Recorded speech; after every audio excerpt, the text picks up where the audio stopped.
Jutaan orang hidup di bawah tanah.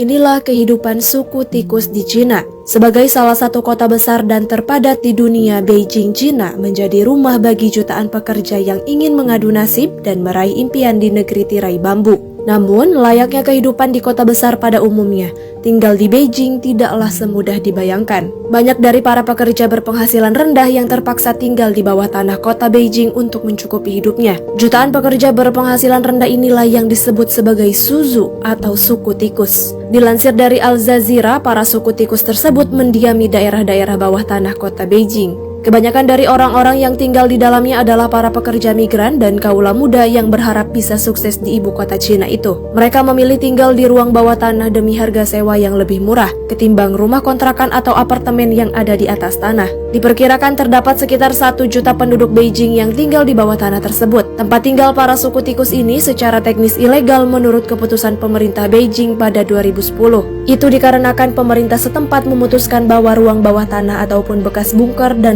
jenisnya tidak boleh disewakan.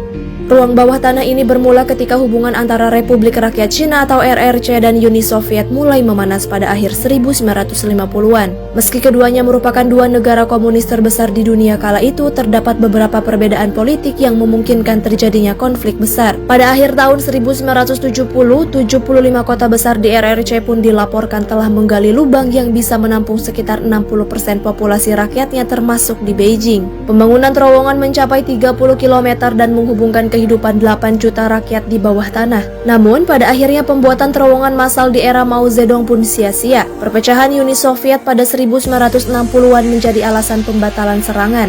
Penduduk yang sudah terlanjur nyaman hidup di bawah tanah pun enggan pindah begitu saja. Mereka terlanjur nyaman karena tinggal di bawah tanah karena jauh dari kebisingan kota. Selain itu, saat cuaca dingin, mereka yang tinggal di bawah tanah merasa lebih hangat, juga merasa lebih sejuk di musim panas. Area bekas terowongan inilah yang kemudian disebut Dixiaseng atau kota bawah tanah. Ruang-ruang bawah tanah inilah yang kemudian dijadikan sebagai tempat tinggal para suku tikus hingga sekarang. Menurut Annette Kim, seorang profesor di University of Southern California yang telah mempelajari kehidupan suku tikus tersebut, tempat itu menjadi solusi alternatif untuk masalah yang dihadapi oleh banyak orang. Meskipun masa depan tempat itu masih belum pasti, beberapa penduduk setempat dilaporkan bekerja dengan desainer untuk mengubah terowongan yang kosong menjadi ruang komunitas yang lebih hidup. Walau demikian, pada 2012 silam, pemerintah Beijing mengeluarkan larangan untuk tinggal di bawah tanah dengan alasan keamanan seperti risiko kebakaran atau banjir. Alasan utama lainnya tampaknya bertentangan dengan citra Beijing sebagai kota modern. Namun, menurut salah seorang warga mengatakan dirinya tetap tinggal di bawah tanah karena takut jatuh miskin.